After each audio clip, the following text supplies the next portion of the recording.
Welcome to Immigrate. Welcome to a space where you can be vulnerable, a space where you're not going to be judged, a space where you can be authentic.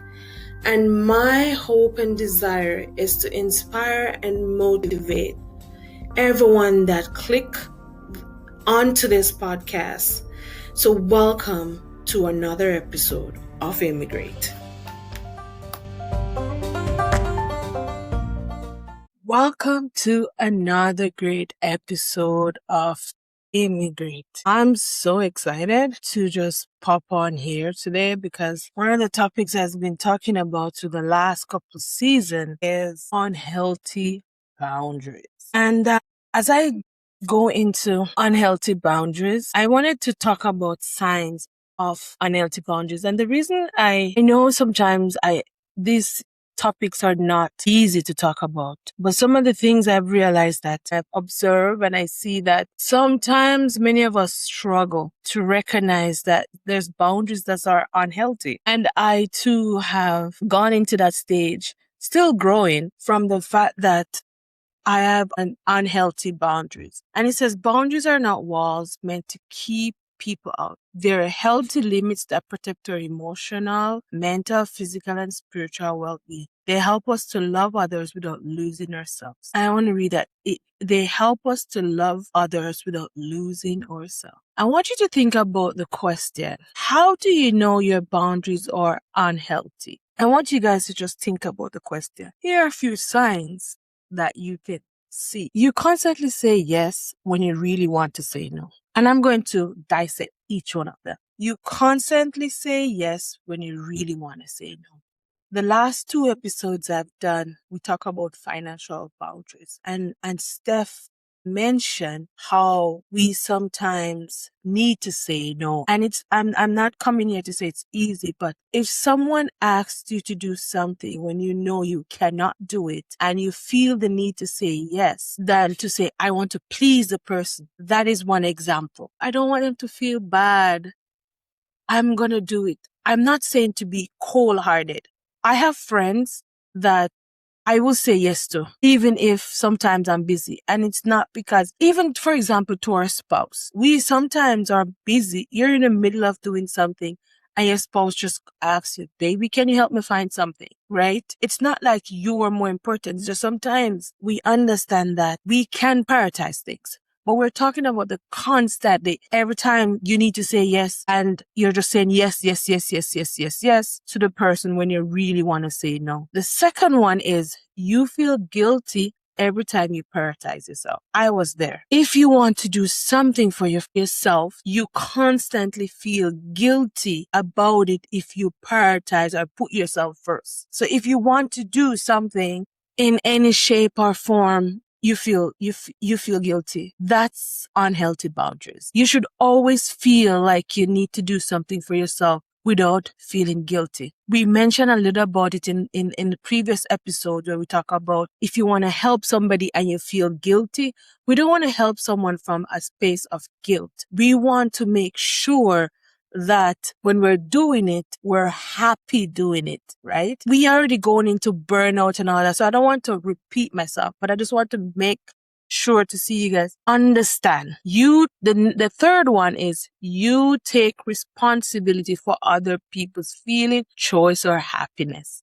This is tough because while I'm talking, the word come to me, the gift of compassion. I have a gift of compassion. Because I have the gift of help, the gift of compassion comes in hand in hand. And sometimes with that gift, I can take on other people's feeling and choices and happiness. And sometimes your opinion can be too much, or you can over-exaggerate yourself, over-X-rate yourself because you're saying, it's my responsibility to make this person happy.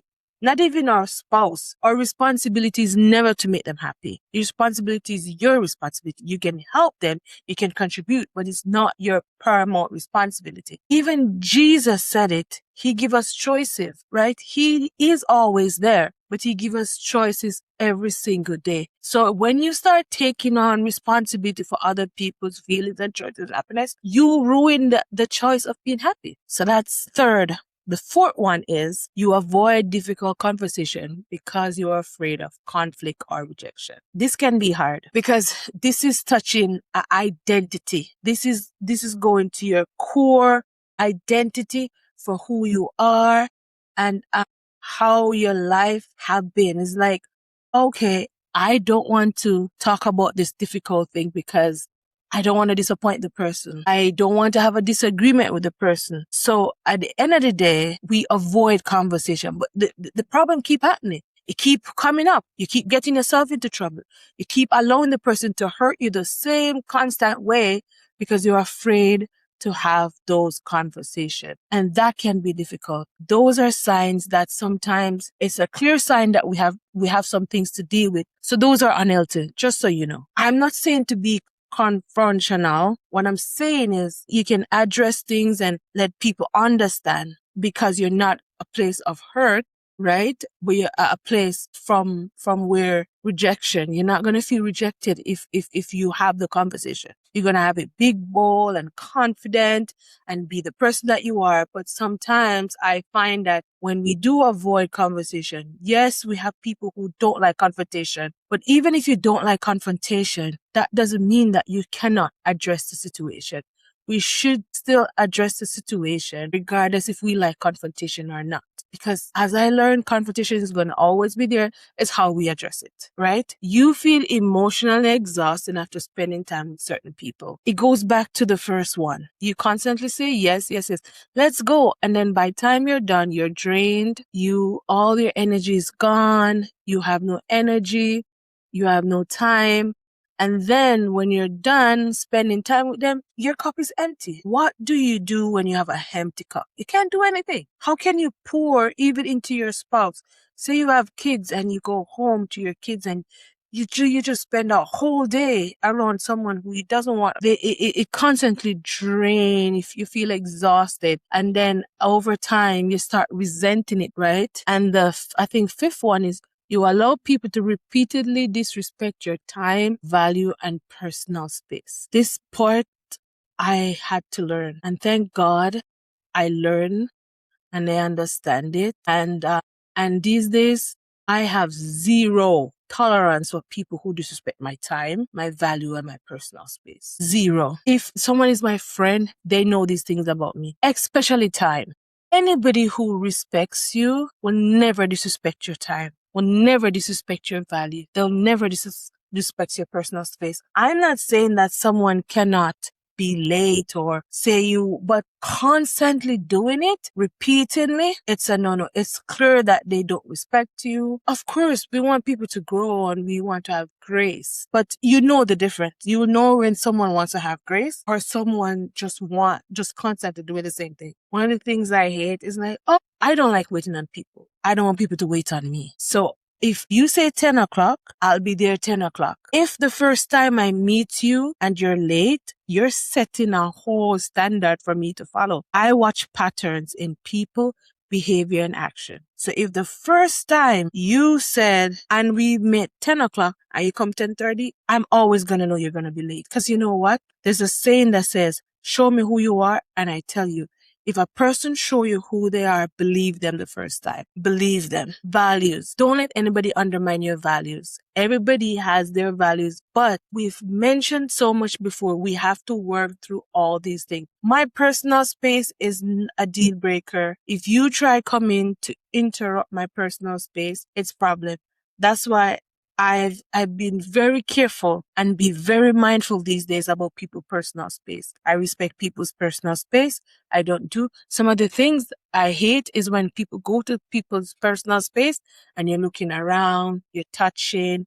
If you don't invite me into your space, I'm not going into it. And those things are respect. But if someone repeatedly disrespects your time, values, and personal space, those are clear signs of unhealthy boundary. The next one, you become resentful because you're always giving but rarely receive respect in return. I was like that. I used to give because again, I have the gift of help and I constantly will give to people and receive little. One of the things I want to guys to mention as I'm talking about this, that with every gift that we have, there's advantage and disadvantages. I find because I have the gift of help, I have the tendency of overgiving, and sometimes that's not healthy either, right? With that said, I have to be mindful of how much I give, right? And who I give to, right? So if you feel resentful because you're giving too much, maybe sometimes what I find myself doing is to sit in a quiet space. So I have a very good thing I do. Every single day after anything,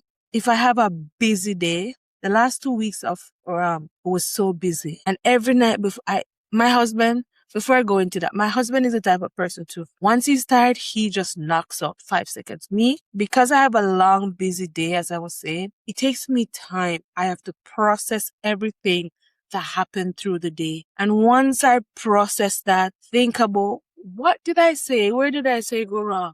Then the sleep will come. It's unfortunately that these days doom scrolling is part of that processing too, but I try to avoid it. I try. Sometimes I'll put the phone down and just process by myself, which is sometimes harder. But if you constantly see you're giving and there's no respect, it's time for you to step back. And it's okay to be selfish sometimes. It's okay, because being a little selfish, it's good. It's healthy. That means you're thinking about yourself, because sometimes nobody knows you more than you, or nobody knows more than you than Jesus, right? So sometimes it's very important that we stop and do an introspection in ourselves and say, okay, why am I doing this? I do that. Why do I say that just now? Why did I get angry because of that? And then why is that person not respecting me? You can sit down and have that conversation. Then I think this is the last one. And I want to share an analogy after this. The last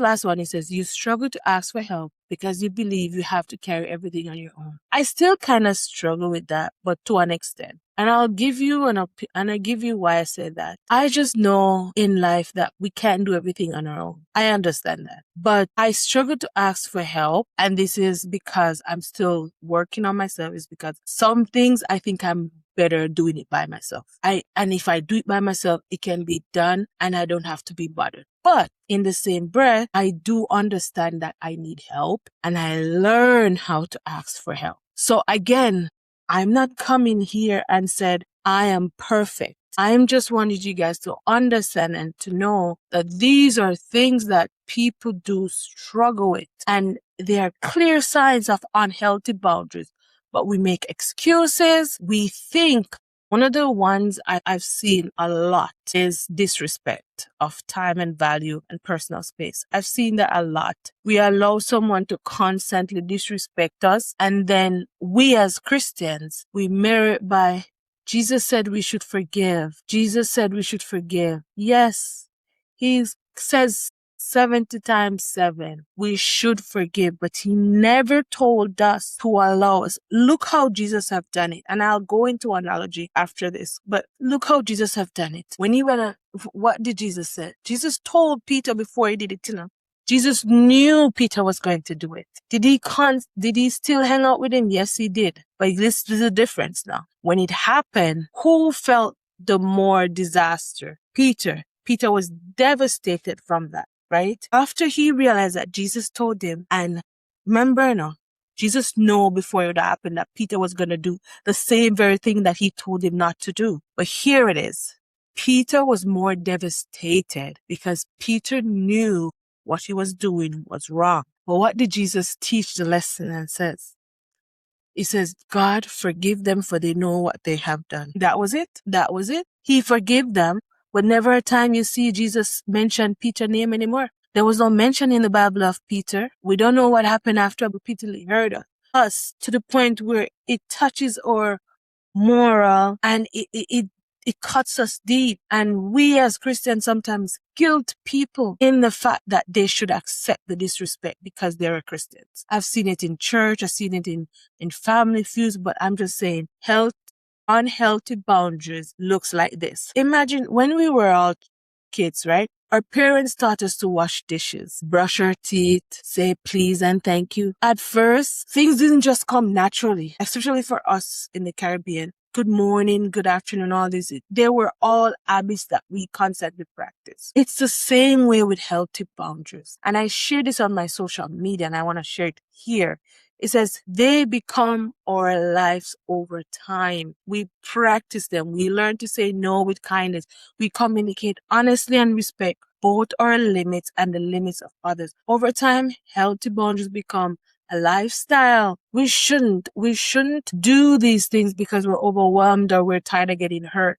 It says, immigrant family, Jesus gave us a perfect example. He loves people deeply, yet he also withdrew to pray, to rest, to stay focused on his purpose. He didn't allow the expectation of others to distract him from what God has called him, right, to do. Luke 5 verse 16 say, but Jesus often withdrew to a lonely place and pray. Even Jesus recognized the importance of creating space to renew. Sometimes we have to be very careful. Where is it in our life we have said yes when God may be telling us to say no? What relationship you've been feeling emotionally drained? Are your boundaries rooted in fear? Are they rooted in wisdom and love? 2 years ago, I couldn't answer these questions. And I know that is hard. I know it's difficult to do these things because society has told us that we have to do it in order for us to be recognized. And sometimes it's hard to put yourself first, especially through if we have gone through rigorous or really hard traumas. It's sometimes hard for us to admit it. But I want to encourage you, if you love yourself as much as Jesus loves you, it will be okay to have healthy boundaries. Healthy boundaries are not, as I said, it's not over time. It takes stages. You have to practice them. Just like I said, just brush your teeth, say good morning, say good afternoon. You practice these things over time, it becomes a part of you. Treat someone the way you want them to treat you. If you don't want someone to disrespect you, you shouldn't disrespect someone.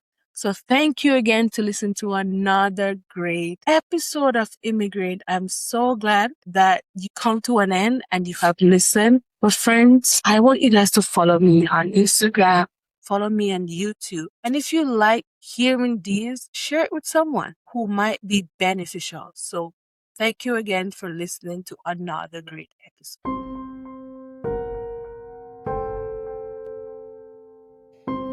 Thank you everyone for listening to that wonderful interview. It was such a delight. If you want to hear more inspiring episodes like these, please to follow us on our Instagram at Immigrate.